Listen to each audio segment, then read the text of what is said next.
आओ छोटी बहू, अंदर आओ। हमारे इस गरीब खाने में तेरा स्वागत है। नीलम अपनी छोटी बहू का गृह प्रवेश कर उसे घर के कमरे में ले आती है, जहां अंदर आते ही नीलम की छोटी बहू बबीता उस कमरे को चारों ओर से देखती है। ये देख उसकी सास नीलम उससे कहती है, क्या हुआ छोटी बहू, क्या देख रही हो? माँ जी, ये कमरा कुछ ज्यादा ही छोटा नहीं है? खैर, ये बताइए कि मेरा कमरा कहाँ है? शादी के रीति रिवाजों में मैं बहुत थक गई हूँ, अब मैं आराम करना चाहती हूँ। बहू, यही तेरा और तेरी जेठानी अनीता का कमरा है, तुम दोनों को अब यहीं रहना है। क्या माँ जी, ये आप कैसी बातें कर रही हो? मेरी अभी अभी नई नई शादी हुई है और हम दोनों देवरानी जेठानी एक ही कमरे में कैसे रहेंगी? तुम तो जानती हो बहू, हम लोगों की गरीबी, पूरे घर में यही एक कमरा है, इसलिए जो है उसी में ही गुजारा करना पड़ेगा। मैं तो खुद रसोई में खाट लगाकर सोती हूँ। बबीता मुंह बनाकर बैठ जाती है। शाम को उसकी जेठानी पानी लाकर उसे देती है और कहती है, ये लो बबीता, तुम्हारे लिए पानी, और कुछ चाहिए होगा तो कहना। फिर दोनों देवरानी और जेठानी अपने अपने पतियों के साथ एक ही कमरे में सो जाती हैं। कमरे के एक तरफ के बिस्तर पर जेठ जेठानी तो दूसरी तरफ देवर देवरानी सो जाते हैं। अचानक आधी रात को बबीता को गंदी बदबू आती है और उसकी आंख खुल जाती है। ये गंदी बदबू कहाँ से आ रही है? ऐसा लग रहा है जैसे बिल्ली कमरे में पॉटी करके चली गई हो। वो इधर उधर देखती है लेकिन उसे कुछ नहीं दिखता। कुछ देर बाद उसकी जेठानी उठती है और जोर से गैस छोड़ती है। ओहो, तो ये सारा किया धरा इन्हीं का है। इन्होंने जरूर मूली के पराठे खाए होंगे। पराठे खाकर अब मेरा जीना मुश्किल कर दिया इन्होंने। ये जेठानी तो आइटम बम छोड़े जा रही है, उन्हें जरा भी शर्म नहीं आ रही। हे भगवान, मैंने क्या क्या सोचा था कि मेरी सुहागरात ऐसी होगी। सुहागरात वाले दिन भी हो तो कुछ नहीं हो पाएगा, ऊपर से ये बदबूदार गैस और सूंघनी पड़ रही है। तभी जेठानी की आंख खुल जाती है और वो कहती है, अरे क्या हुआ देवरानी जी, तुम सोई नहीं? आप इतनी जहरीली गैस छोड़ रही हो, भला नींद किसे आएगी? ऊपर से ये मच्छर ये कानों में आकर गीत गुनगुना रहे हैं। तुम तो जानती हो देवरानी जी, मैं प्रेग्नेंट हूँ और ऐसे में गैस होना आम बात है। चलो अब सो जाओ, सुबह जल्दी उठना है। देवरानी अपनी किस्मत को कोसती हुई सो जाती है। अगली सुबह बबीता की मुंह दिखाई की रस्म होती है। मोहल्ले की औरतें आती हैं। बहू तो बिल्कुल चांद का टुकड़ा है। छोटी बहू, अब जैसे बड़ी बहू ने हमें खुशखबरी सुनाई है ना, वैसे तू भी सुना दे। क्या खाक खुशखबरी सुना दूं? शादी के पहले दिन से तो हम दोनों पति पत्नी अपने जेठ जेठानी के कमरे में सो रहे हैं, ऊपर से इन्हें खुशखबरी सुननी है। प्राइवेसी नाम की कोई चीज तो है ही नहीं यहाँ।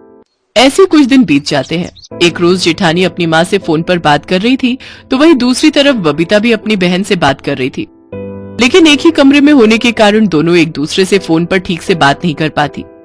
ओफो, क्या मुसीबत है, अब तो फोन पर भी बात नहीं कर सकते।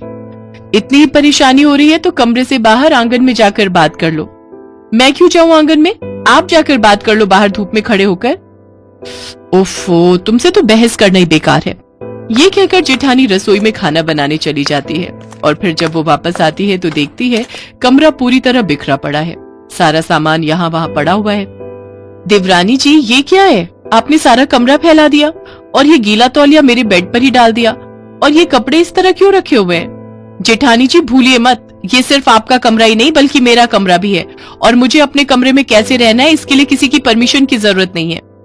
इसके बाद गर्भावस्था में भी जेठानी सारे कमरे को अकेले ही साफ करती है।